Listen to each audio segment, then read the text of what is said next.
하나님의 나라에 대해서 어떻게 생각하십니까? 하나님의 나라는 임했다. 어떻게 생각하시죠? 오늘 본문 자체 내용은 간단합니다. 1, 2, 3절밖에 없어요. 오늘 본문 말씀은 예수님께서 다니면서 하나님 나라에 대해서 말씀하셨습니다. 하나님 나라에 대해서 말씀하시고 전파하셨는데 제자들이 오늘 예수님 곁에 함께 했어요. 그리고 몇몇 여인들이, 여자 이름이 거론됩니다. 여자 여인들이 자신의 소유를 팔아서 섬겼다. 이게 끝이에요. 오늘 본문 말씀은 여기서 끝납니다. 예수님의 공생애는 하나님 나라 선포로부터 시작됩니다. 예수님의 공생의 시작은, 다시 말씀드리면 바실레이아라고 하는 하나님 나라를 정확하게 말씀드리자면 구약에서 약속하셨던 하나님의 구원, 그것이 직접적으로 우리에게 내 삶에 임하게 되는 나라, 그것을 하나님의 나라라고 할 수 있는 것입니다. 예수님께서 이 땅에 오셔서 십자가와 부활 사건으로 그 구원이 멀리 남에게 간 게 아니라 나에게 왔다는 거예요. 이것이 하나님 나라에 대한 정의일 수 있겠습니다. 그래서 마가복음 1장 15절 말씀에 보면 이렇게 기록되어 있습니다. 때가 찼고 하나님 나라가 가까웠으니 회개하고 복음을 믿으라. 때가 찼다는 거예요. 하나님 나라가 가까웠으니까 이제는 회개하고 복음을 받아들이라는 거예요. 그렇지 않으면 안 된다는 거예요. 결정해야 된다는 거예요. 머뭇머뭇하면 안 된다는 거예요. 예를 들어서 우리가 잠자리 자다가 집에 화재가 나면 감지하자마자 뛰쳐나오는 거예요. 아유, 내 기중품 있으니까 찾아가서 좀 서랍을 열고 이 방문 저 방문 이 방 저 방 다니면 될까요? 안 될까요? 안 돼요. 다시 말씀드리면 쓰나미가 막 밀려오는데 집에 가서 가재 도구를 챙겨와야지 안 된다는 것입니다. 하나님 나라는 도래했고 이제는 그 누구도 거스를 수 없는데 지옥 가든지 아니면 하나님 나라에 속해 있든지 두 개 중에 하나를 선택해야 된다는 것입니다. 어지중간한 자리에 이쪽에도 다리를 걸치고 저쪽에도 다리를 걸치고 그렇게 살 수는 없다는 것입니다. 예수님께서 오셔서 마치 데몬스트레이션 하시는 것처럼 예수님께서 많은 사역을 오늘 누가복음에 보면 시작되는 거예요. 오늘 누가복음은 저자가 의사입니다. 의사 누가이기 때문에 사복음서 중에 그래도 가장 꼼꼼하게 의사 직분에 맞게 그렇게 서술되어 있단 말입니다. 오늘 귀신 들린 자를 찾아 귀신 쫓으시고 병든 자 낫게 하시고 이 모든 사건들을 보면서 우리는 어떻게 보면 축사의 개념을, 축사를 은사의 개념으로 받기보다, 오늘 저는 이 축사의 개념을 은사로 받기보다는 하나님의 구속사적인 사건의 상징성으로 보셔야 된다는 것입니다. 그러면서 동시에 하나님 나라는 임했지만 완성되지 않았다라는 것입니다. 시작했으나 아직 완성되지 않았다는 거예요. 하나님 나라가 시작됐다면 왜? 라고 묻는 사람이 있습니다. 하나님 나라가 시작됐는데, 하나님이 오셨는데 왜 사람들은 왜 이렇게 힘들어합니까? 인생의 문제 때문에 왜 이렇게 눈물을 짓고 가정의 문제 때문에 어려워하고 왜 이렇죠? 라고 따질 수 있다는 것입니다. 이제 십자가 부활로 하나님 나라가 시작되었는데 그렇다면 언제쯤 완성되는가? 우린 다 알고 있습니다. 하나님 나라의 완성은 예수 그리스도가 다시 이 땅에 오시는 것, 재림 때 완성된다, 온전히 완성된다는 것입니다. 그래서 하나님 나라는 이미 시작되었다, 그러나 아직 완성되지 않았다라고 해서 우리가 설명할 때 영어로 already not yet이라고 그렇게 우리는 잘 알고 있습니다. 그런 표현을 사용하죠. 또 독특한 것 하나는 하나님 나라에 대해서 이야기할 때 성경을 보면 하나님 나라를 너희들이 이렇게 이룰 것이다, 아니면 하나님 나라를 네가 이렇게 해서 성취해라, 이런 문맥은 마태복음, 아니 창세기부터 요한계시록 어디를 찾아봐도 그런 문맥은 없습니다. 철저하게 하나님 나라는 우리에게 온다, 우리에게 주어진다, 우리가 들어간다, 심지어는 받는다라고 기록되어 있어요. 이것은 능동태가 아니란 말이에요. 수동태의 개념이라. 하나님께서 나에게 어떻게 해서 끌고 가신다는 거예요. 내가 잘나서, 내가 무엇이 되어서, 내가 건강해서, 내가 권력이 있어서, 내가 재물이 있어서 아니란 말이에요.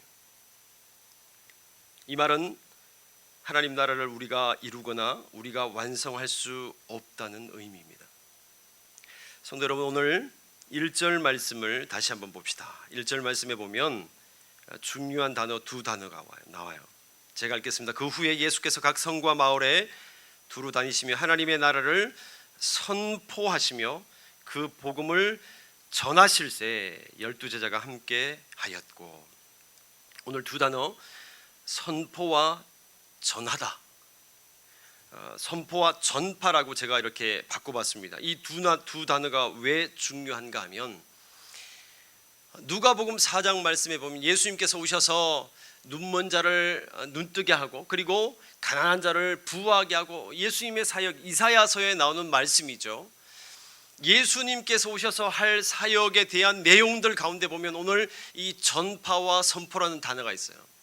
선포라는 단어는 케리소라는 헬라어를 쓰고 있는데, 이 케리소라는 단어는 적군에게 선전포고할 때 쓰는 단어예요. 다시 말씀드리면 기습 전쟁을 하는 게 아니라 미리 알리는 거예요. 자, 우리 내일 이맘때쯤 너희들에게 공격한다, 선포예요. 이게 케리소라는 단어입니다. 또 다른 하나, 전파라는 것은 유앙겔리온인데, 이 뜻은 기쁜 소식을 전한다라는 뜻이에요. 다시 말씀드리면 이 두 단어는 영적인 전쟁과 하나는 기쁜 소식이라는, 어떻게 보면 대비되는 그런 단어의 개념이 들어가 있다는 거예요. 팽팽한 긴장 구도 속에 하나님 나라가 우리에게 들려지고 있다는 것입니다.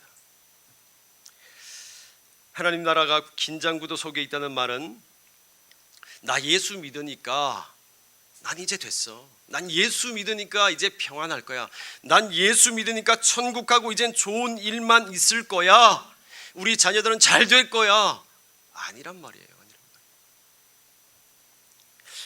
행여나 오늘 이 자리에 그런 마음으로 앉아 계신 성도님 계십니까? 내가 예수님 말씀 듣고 오늘 기도하고 또 찬양을 하고 하나님께 아뢰고 하면 우리 가정에 하나님께서 이따만큼 좋은 것들로 채워주실 거야, 내 자녀의 문제 하나님이 해결해 주실 거야 라는 그런 개념 일변도로 오셨다면 아마 오늘 좀 실망하실 것입니다.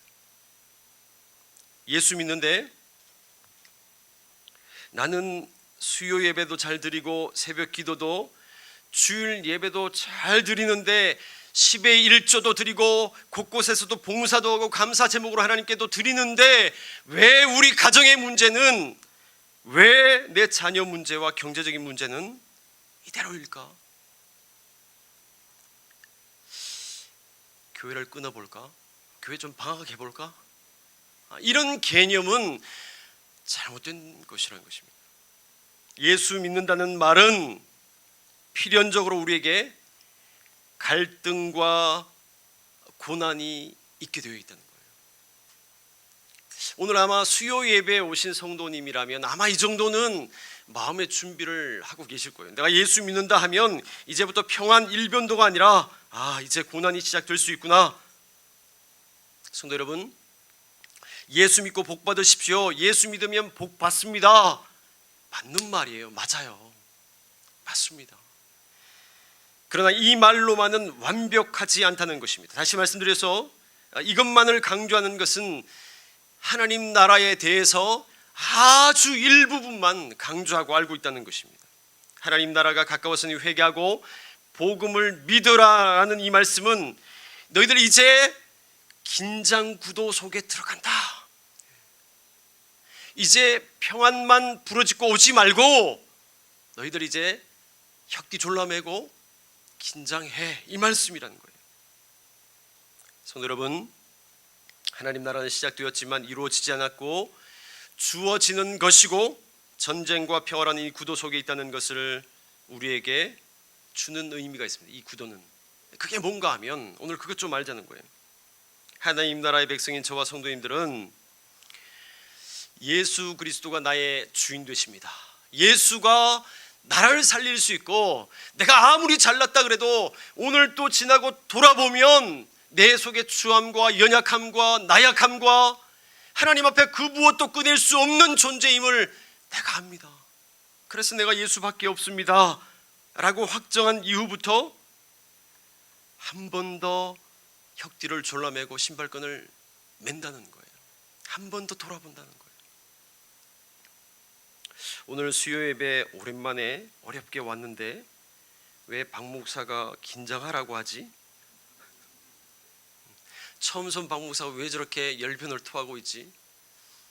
성도 여러분, 이제 곧 2월이 되면 우리는 전도도 본격적으로 나가야 되고요, 양육 훈련도 이제 막 펼쳐져 있습니다.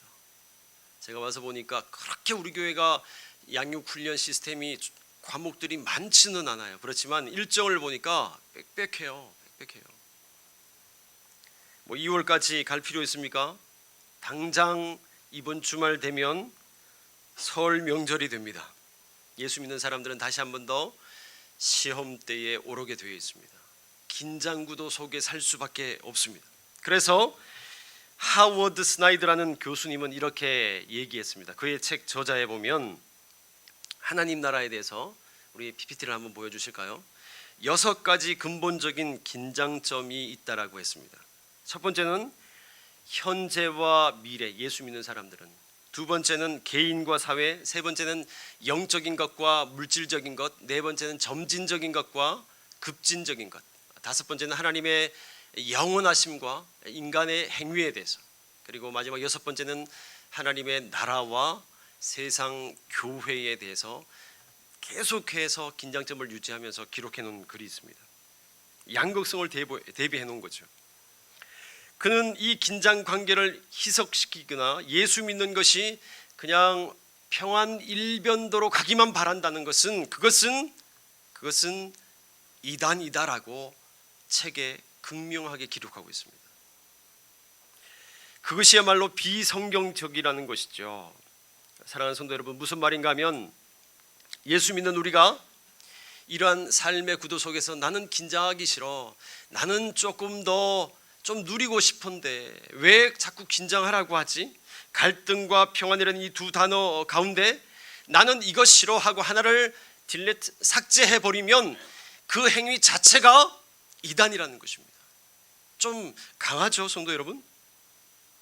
예를 들어서 신앙생활을 하는데 내가 갈등이 싫어서 나는 아예 교회, 난 그건 좀 교회 좀 멀리 가고 나는 그냥 말씀만 좀 이렇게 할 거야. 나는 소그룹, 다락방 가면 또 만나면 이야기하다 보면 또 시험 들고 또 거기서 또 상처받고 간증 이렇게 하다 보면 또 그것 갖고 이쪽 들리고 저쪽 들리면 나 그거 싫어, 나 안 들어갈래. 예를 들어 그런 소그룹 모임을 등지고 산다면, 혹은 반대로 세상 생활이 힘들고 싫어서 아예 세상을 등지고 나는 교회만 살 거야,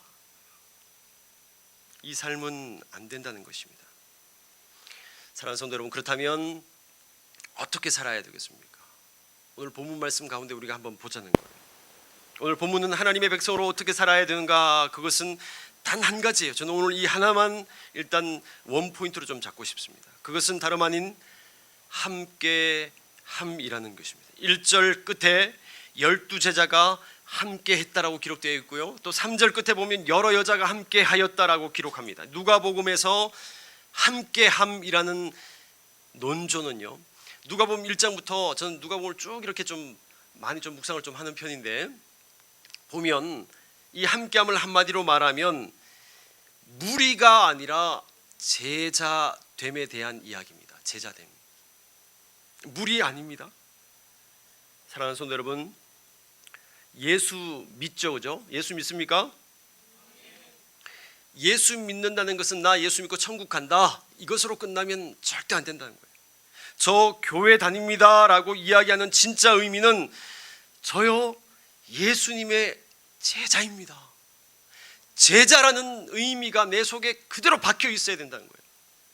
예수 믿긴 믿는데 기독교인이라고 하는 그런 말은 하는데 나는 주일 낮 예배 한 번 드리고 그냥 죽어 천국 가는 것을 약속받은 사람들이란 뜻이 아니라 예수님의 제자로 그분과 함께 날마다 살아간다는 뜻이라는 것입니다. 이것 우리가 한 번 더 상기하자는 거예요, 성도 여러분. 이것이 하나님 나라를 이루는 유일한 방법입니다. 그것밖에 없어요. 다른 거 없습니다. 그래서 예수님은 그렇게 공생의 3년 동안, 그것도 2년 반 동안 저기 갈릴리 위쪽 가브나움 지역에서 그렇게 제자 어떻게 하면 삼을까, 제자들과 함께 드시고 주무시고 엎드려 기도하시고 그렇게 부르짖었지 않습니까? 그러나 오늘날 현대교회의 문제점 한번 보십시다. 예수 믿는 것은 구원받아 천국 가는 고리 하나 그냥 이렇게 딱 걸고, 나 예수 믿으면 천국 간대, 이 고리 나 하나 걸었으면 됐어, 여기서 끝난다는 거예요.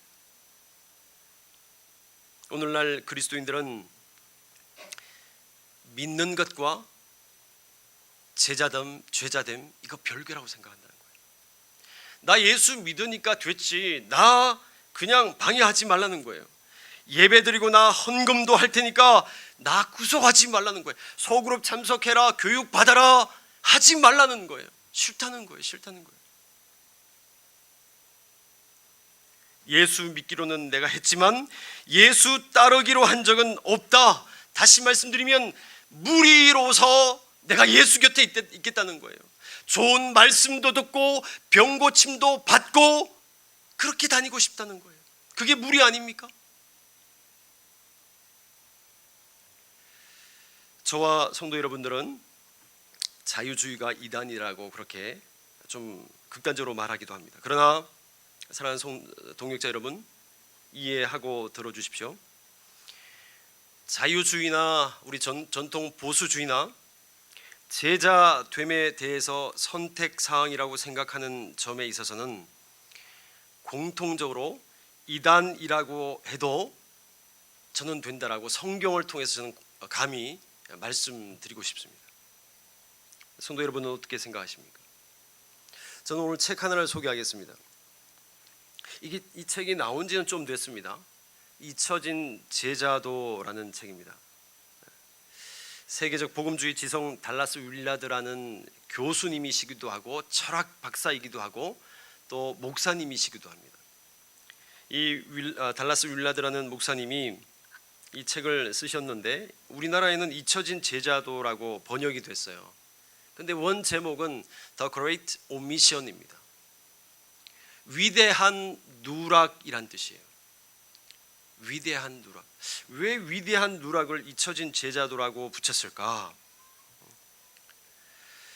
영어책으로 그대로 번역한다면 위대한 누락이 되어야 되는데 이것은 단어 플레이입니다. 어떤 의미인가 하면 우리가 잘 알고 있어요. 예수님께서 우리에게 명령하신 지상 위임령, The Great Commission, 위대한 대사명 우리는 잘 알고 있습니다. 마태복음 28장 19절 우리는 암송도 했어요. 그죠? 암송하십니까? 그냥 암송하려고 그러는데 저 벌써 눌러주셨어요. 우리 같이 한번 읽어보겠습니다. 시작. 그러므로 너희는 가서 모든 민족을 제자로 삼아 아버지와 아들과 성령의 이름으로 세례를 주고 내가 너희에게 분부한 모든 것을 가르쳐 지키게 하라. 아멘. 우리 주님께서 우리에게, 제자들에게, 아니 2000년이 지난 지금 저와 우리 성도님들에게 우리 주님께서 마지막 그렇게 깨끗게 하신 말씀, 유언장 같은 말씀 아닙니까? 너희는 가서 모든 민족으로 제자를 삼으래요. 그리고 아버지와 아들과 성령의 이름으로 세례를 베풀고 그리고 가르치고 전파하라는 거예요. 근데 The Great Commission인 이 대헌장을 누락하고 있다는 거예요. 누락하고 있다는 거예요. The Great Omission, 뭔가 놓치고 있다는 거예요. 우리 주님께서 우리에게, 예수 믿는 저와 우리 성도들에게 너희들 이것은 해야 된다라고 말씀하고 있지만 실제 우리는 뭔가 따주고 이것이 맞나 저것이 맞냐, 나는 여기까지만 가는 게 좋겠다, 나에게 강요하지 말라 하면서 자꾸만 뒤로 물러서고 있는 모습은 있지 않습니까? 우리에게 주신 위대한 대사명, 그런데 이 제자됨을 우리는 잘 가르치지도 않고 내가 잘 행하려고도 하지 않는다는 거예요. 성도 여러분, 오늘 한번 저도 제 스스로에게 한 번 더 주입시켜 보겠습니다. 성도님들도 한번 해보자고. 그는 이렇게 말합니다. 오늘날 교회 안에는 제자 아닌 제자들이 너무 많다. 그들은 예수를 따르기로 한 적이 없다. 그런 그들에게 예수가 주 되신다는 말이 무슨 소용이 있겠는가? 이게 무슨 말입니까? 예수 따르기로 한 적이 없는 이들이, 그들이 아무리 하나님은 나의 왕이십니다, 나의 왕은 주님이십니다라고 고백해봐야 그들에게 무슨 소용이 있냐는 거예요. 나는 피조물이고 내가 잘났다 한들 가만 돌아보면 나는 연약하고 죄투성이고, 우리는 죽을 때까지 주님이 나의 왕이십니다, 하나님의 왕되심을 제대로 알고 살다가 가면 우리는 사명 감당하는 거예요. 근데 오늘 대사명에 대해서, 제자됨에 대해서 멀리하는 사람들에게 이게 무슨 소용이 있냔 말이에요. 성경 전체를 보면 하나님은 분명히 자기 백성들에게만 복 주신다고 약속하셨어요. 예수님도 제자들에게만 말씀하셨습니다. 수많은 무리들이 애워쌌지만 예수님은 무리들에게는 비유로 말씀했습니다. 잘 들리지 못했습니다. 알지도 못했습니다. 그러나 제자들에게는 똑똑히 주님께서 말씀하셨지 않습니까? 좋은 말씀, 병 고침도 좀 받을까 했던 그 무리들이 결국 뭐 했어요?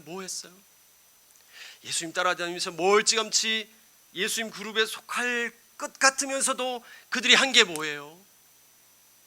결국 예수님을 십자가에 못 박아 단 그 역할밖에 했지 않습니까?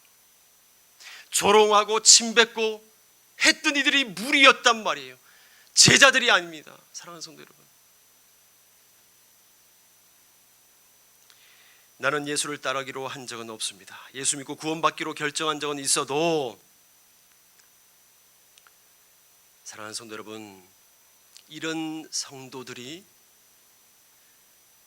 주님은 나의 왕이십니다 고백해야 아무 소용없다는 거예요. 행여나 오늘 이 자리, 아니 2019년이 시작되고 이제 한 달이 지나갑니다. 가면서 우리는 연말 연초에 많은 기도 제목을 기록했습니다. 가만 보십시오. 그 기도 제목 가운데 진짜 내가 예수의 제자로 살아야 되겠다라는 기도 제목이 얼만큼 있습니까? 하나님, 우리 가정의 물질의 문제, 자녀의 문제 하나님 해결해 주십시오라고는 적지만 내가 뛰어들겠습니다. 주님이 말씀하신 마태복음 28장에 있는 이 말씀대로 내가 살겠습니다.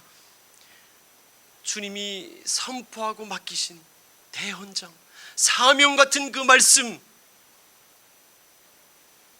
말씀은 온데간데 없다는 거예요. The Great Commission. 한 번만 우리가 오늘 이 저녁에 마음속에 한번 담았으면 좋겠습니다. 그래서 이런 그리스도인들을 뭐라고 하냐면 뱀파이어 그리스도인이라고 얘기합니다. 좀 무섭죠? 왜 뱀파이어 그리스도인이라고 얘기하냐 하면 잘 아시죠? 그죠? 주님, 내가 구원받기 위해서 주님의 피가 조금 필요합니다. 그러면서 주님의 피만 좀 빨고 마는 거예요. 나 터치하지 마십시오. 나 강요하지 마십시오라는 거예요. 구원 얻기 위한 연결고리 하나 있으면 됐다는 거예요. 어쩌면 저와 성도님들 삶에 대해서 예수를 따르는 제자의 삶은 없고 천국 가는 확정을 위해서 상당히 죄송합니다만 일주일에 딱 한 번 나와서 예배 드리는 것이 고작이라면, 그런 성도라면 아마도 뱀파이어 그리스도인이라고 해도 될 것 같아요. 에이든 토저라는 목사님은 가드라는 책에 이렇게 이런 성도를 뭐라고 표현했냐면, 우리 한번 보여주시겠습니까? 이런 그리스도인들을 신종 이단이라고 했습니다. 에이든 토저 목사님은. 우리는 이단하면 신천지, 여호와의 증인 뭐 이렇게 좀 나와야 되지 않습니까? 근데 이 목사님은 아니래요. 그렇게 연결고리 하고 있는 이 성도가 신종 이단이라는 것입니다. 복음이란 자진해서 예수를 영접할 수 있는 것이다. 그러나 제자 되는 것은 뒤로 미룰 수 있는 것이라고 생각하는 것, 그것이 이단이다라고 기록하고 있습니다. 오늘날 한국교회 문제가 이거라는 거예요. 멀리 보지 맙시다. 한국교회 통계, 이웃교회 보지 말고요. 우리 교회 안에, 아니 우리 소그룹 안에, 아니 내가 행여나 저기에 속하지는 않는가 보잔 말입니다. 보잔 말입니다. 내가 우리 교회 리더로 자리매김하고 있는데 나는 이렇게 말장난 나 스스로 하면서 행여나 나는 나도 모르게 저 속에 포함되어 있지 않나 보잔 말입니다. 제자됨, 다시 말하면 오늘 본문말로 한다면 함께함이 없다는 것입니다. 같이 하면 조금 아닌 것 같아도 같이 하는 거예요. 하나님의 은혜를 입고 기도하고 엎드려서 같이 나아가면 같이 가는 거예요. 같이 가는 거예요. 그러면서 행여나 잘못되면 같이 기도하면서 바로면 되지 않습니까? 그러면 되는 거예요. 그러면 되는 거예요. 자꾸 뒤에 것 끄집어낼 필요가 전혀 없다는 것입니다. 이제는 앞만 보고 나가야 되지 않겠습니까? 사랑하는 성도 여러분, 제자됨의 삶을 자꾸만 보류하고 미루고만 있다면 하나님 나라의 백성이 아니라는 거예요. 하나님 나라는 이미 시작되었습니다. 하나님과 함께 하는 것입니다. 함께함을 위해서 그러면 어떻게 하면 될까? 그 첫 번째가 있습니다. 그게 뭔가 하면 첫 번째로 버리는 것입니다. 뭘 버려야 되겠습니까? 집에 있는 가재도구 다 좀 버리라는 말일까요? 오래된 옷 버리라는 말일까요? 저희 집도 뭐 이렇게 막 버린다고 막 꺼내는데, 예수님과 함께하는 삶은 우리의 삶의 틀 속에 있는 기득권을 버리는 것입니다. 쉽지 않습니다. 버리지 않고는 절대 쫓아갈 수 없습니다. 잘 알잖아요. 예수님의 제자 가운데 베드로도 그렇게 했습니다. 그렇게 그물질을 하면서 살았던 베드로가 예수님 따를 때 그물 챙기고, 이건 내가 아끼는 A급 그물이야 챙겨서 따라왔습니까? 성경 어디에도 없지 않습니까? 버렸습니다. 세베대의 아들이었던 야고보와 요한도 그들의 삶의 틀과 생업을 버려야만 가능했던 것입니다. 아마도 어느 날 이 두 아들이 아버지 저 떠나겠습니다, 예수를 위해 살겠습니다라고 갔을 때 아버지 세베대는 아마도 너무 아팠을 거예요. 아팠을 거예요. 심히 아팠을 거예요. 이것이 바로 제자도의 함께함입니다. 근데 우린 가만 보세요. 기독교인들을 찾는 파워라고 고작 말하는 것이, 우리는 가끔 이런 얘기를 듣습니다. 고지로 올라가자는 거예요. 미답 지론이 아니라 잘 돼야 된다는 거예요. 좋은 대학 가야 된다는 거예요. 좋은 직장에 성공해야 된다라고 우리는 은연중에 내 자녀도, 아니 우리도 그렇게 살아오고 있지 않습니까? 가만 보십시다. 근데 그 속에 뭐가 들어있냐는 거예요. 그래서 경쟁력 있는 사회 한 일원이 되십시다. 그래서 예수 믿는 사람이라고 한다면 복음의 파워는 아마 그 속에는 없을 것 같아요. 분명합니다. 우리는 다 경험했어요. 나는 그렇게 경험하고도 내 아들, 딸에게는 그렇게 하길 바라는 것이 우리의 이중적인 모습 아닙니까? 어찌 생각하면 그렇게 살아야 되지 않습니까? 잘 되어서 복음도 전하고 영향력 있는 사람 되어야 되지 않겠습니까? 라고 얘기한다 하지만, 그러나 그 이면 속에 그것이 정말로 성경이 말하는 예수 믿는 자의 복음의 파워라고 생각한다면 성경은 오류가 너무 많다는 것입니다. 그것은 세상적인 파워일 것입니다. 정말로 예수와 함께하기 위해서 나의 모든 고집과 나의 사고방식과 내 삶에 배어있는 알량한 자존심까지도 내려놓는 것이 함께함이고 제자됨이라고 말씀드려보고 싶습니다. 이 파워는 절대 성경이 말하고 예수께서 말하는 파워인가 한 번쯤 생각해 보자는 거예요. 대학 입시를 이제는 다 마무리할 때가 됐습니다. 수시도 끝났고 정시도 이제 결과가 수시로 여기저기서 나와요. 근데 내 자녀가 행여나 계획했던 목표치에 다다르지 못했다고? 내 자녀 보는 엄마의 눈이, 아빠의 시각이 행여나 왜곡돼 굴절되어 있다면 그것은 큰 오류라는 것입니다. 절대 그러면 안 된다는 거예요.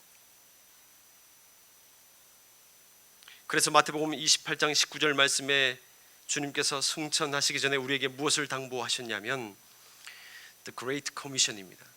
위대한 대사명이에요. 그러므로 너희는 가서 모든 족속으로, 그러므로라는 단어가 있어요. 그러므로 너희는, 저와 성도님들이에요. 우리예요, 우리. 모든 족속으로, 모든 민족으로 제사를 삼아, 그렇게 말씀하셨습니다. 그러므로 하나님 나라가 시작되었으므로라는 거예요. 하나님 나라는 이제 시작되었어요. 우리는 그 시작된 삶을 살고 있습니다. 그 첫 번째 전제가 뭐죠? 너희는 가서 제자들이에요. 무리들, 너희들 무리들 가서 아니에요. 절대 아닙니다. 여기서 너희는 제자입니다. 누가복음의 전체 문맥의 핵심은 이거예요. 무리와 제자를 저자 누가는 계속해서 은연중에 나누고 있습니다. 분리하고 있어요. 제자에게는 말씀하셨습니다. 제자들에게 너희는 가서 제자를 삼아라고 말씀하셨습니다. 세례를 줄 수 있는 유일한 근거는 제자 되는 자들에게 세례를 주는 거예요. 제가 우리 교회에 와서 첫 번째 참 많이 받은 느낌이 뭔가 하면 매주 세례식이 있는 거예요. 저는 총신 출신입니다. 합동이에요, 장로교. 어릴 때부터 거기서 자랐습니다. 근데 우리가 생각하기에 흔히 세례식 하면 1년에 2번 아니면 4번 뭐 이렇게 할까, 그렇게 돼요. 분기별로 그런 절기가 있어요.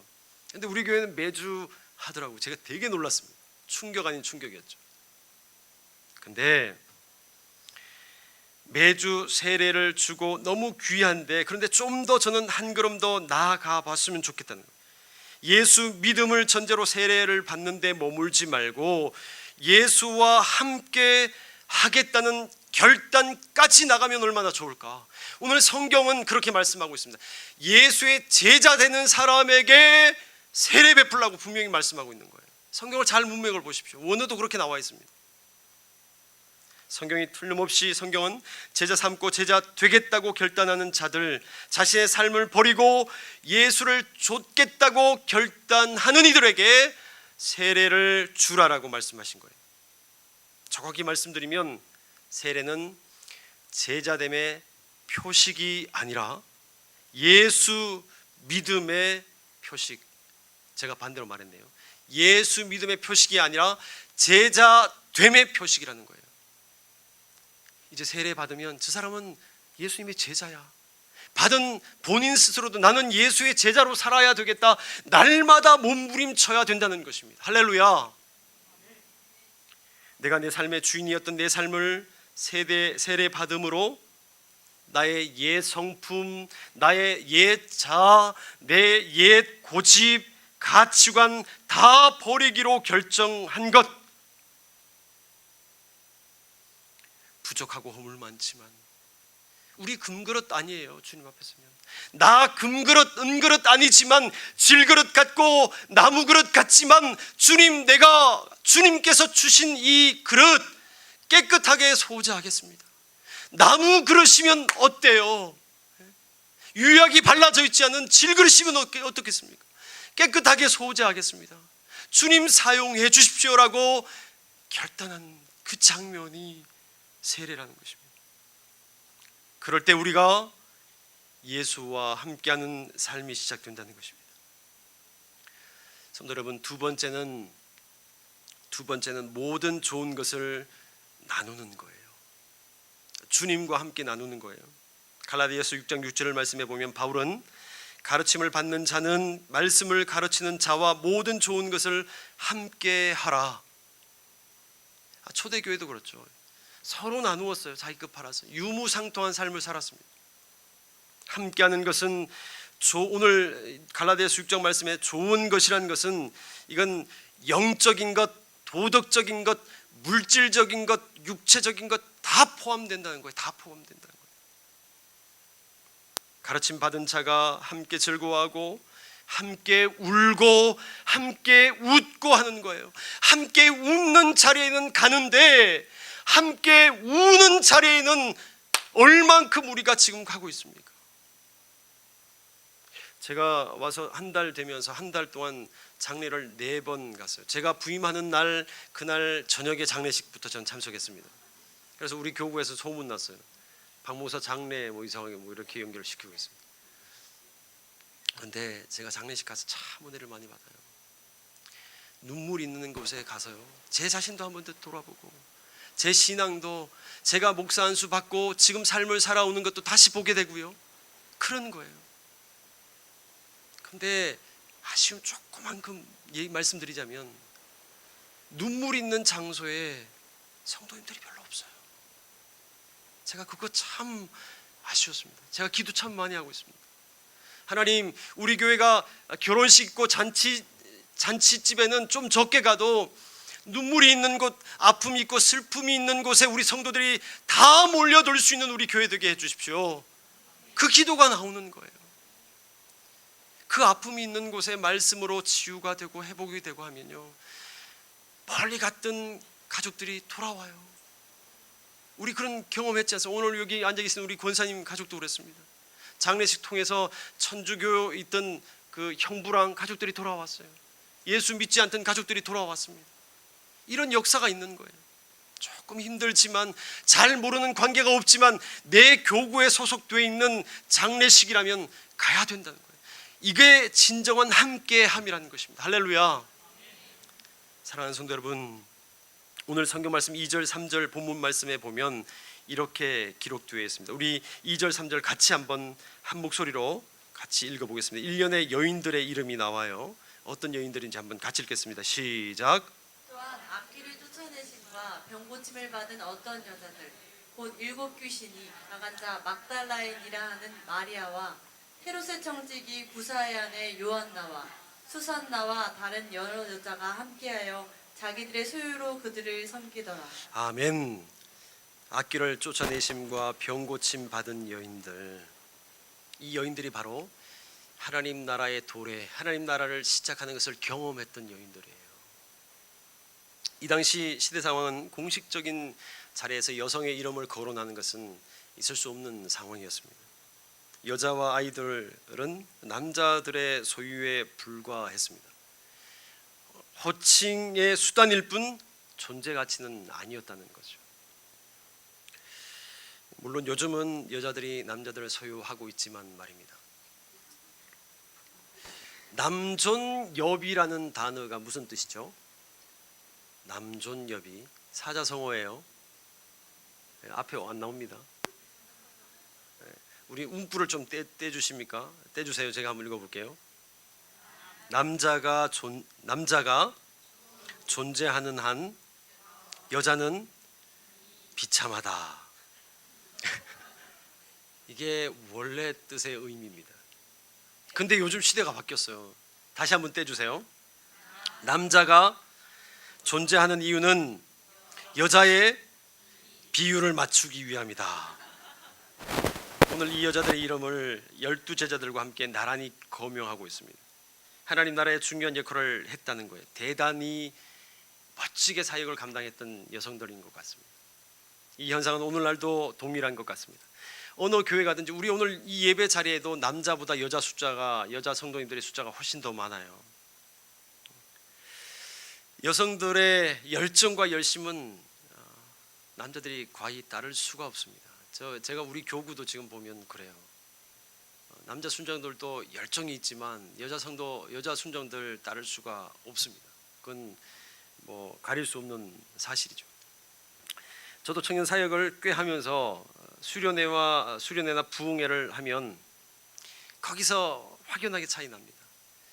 기도회를 이제 말씀 집회가 끝나고 늦게까지 기도회를 하면 일단 기도회를 시작하면 자매들은 머리를 풀어헤칩니다. 그죠? 여기서부터 상대가 남자는 안 돼요. 남자는 풀 머리가 없어요. 그 카리스마를 당할 수 없습니다. 풀어헤친 머리카락 거기에 감당할 수 없죠. 그리고 열심히 30분 1시간 기도하고 찬양하고 1시간 반 지나면 어떤 현상이 나옵니까? 여기저기서 울음 소리가 나와요. 남자들은 울 때 그냥 하고 이렇게 웁니다.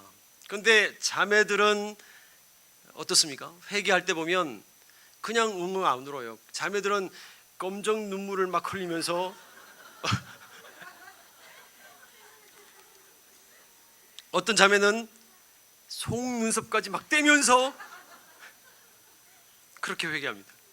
그 다음날 아침 완벽한 회개를 한 여성은, 청년들은 윗눈썹이 없어요.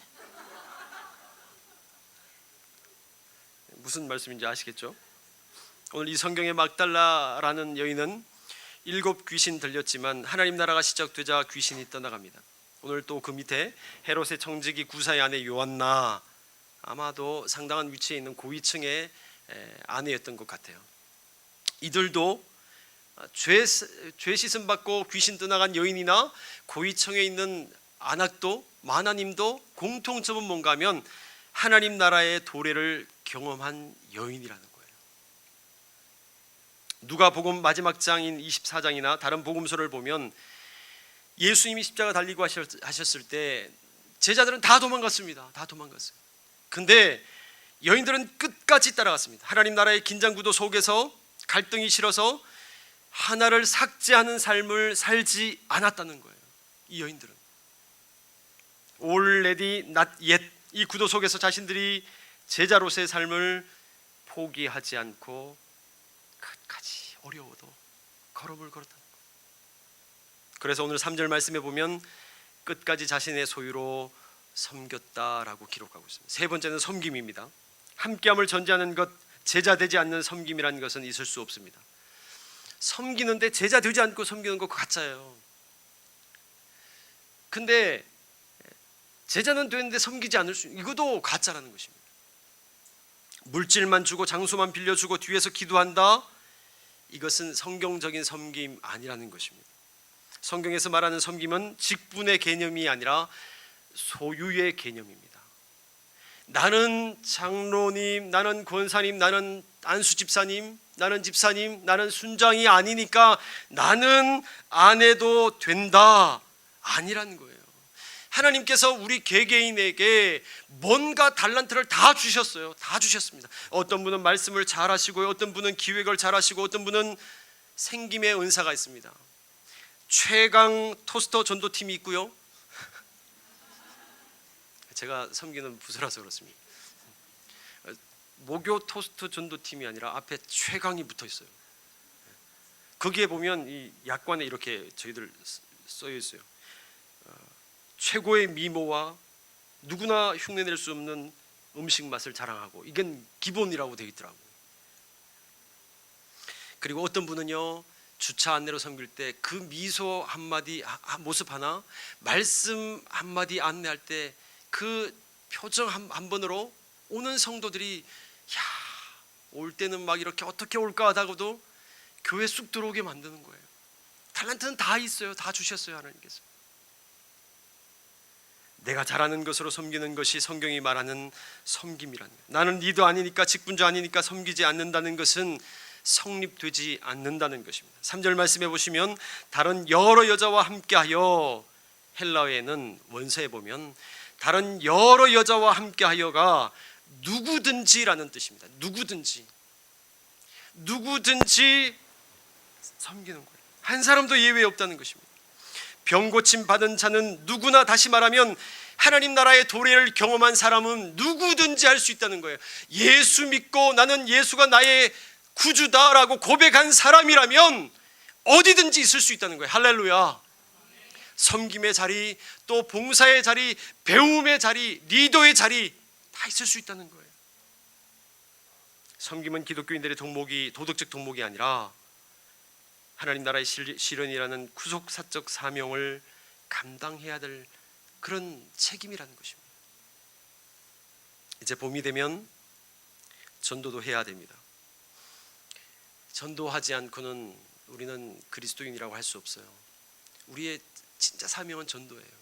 어떻게 하든 오이코스를 부담스러워하지 말고, 하나님께서 그냥 오이코스 정의는 그래요.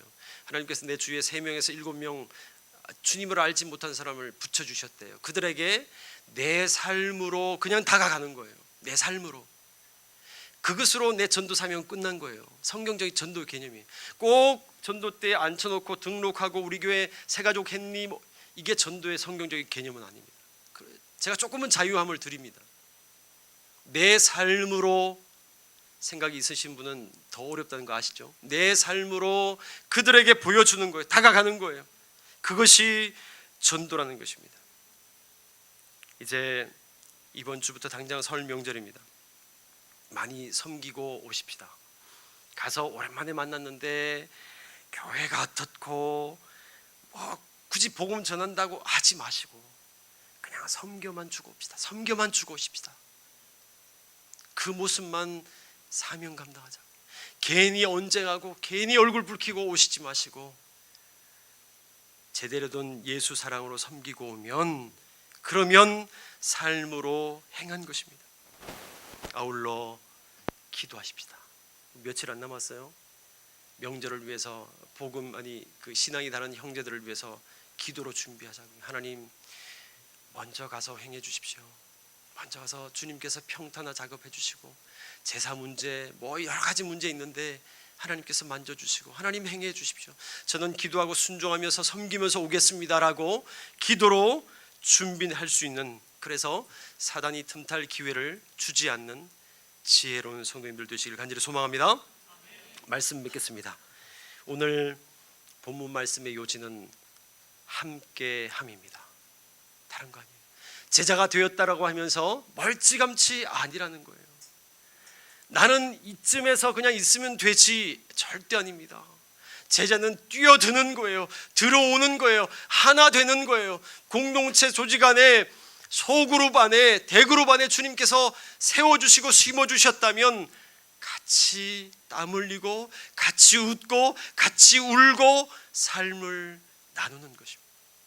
그리고 내 삶의 기득권 버리고 모든 것을 주님과 함께 나누고 섬기는 자리, 이것이 오늘 주님께서 제자들에게 요청하신 대사명일 줄 믿습니다. 할렐루야. 우리 찬양팀, 우리 목사님들, 교육자들 나오시고요. 우리 찬양 좀 드리고요.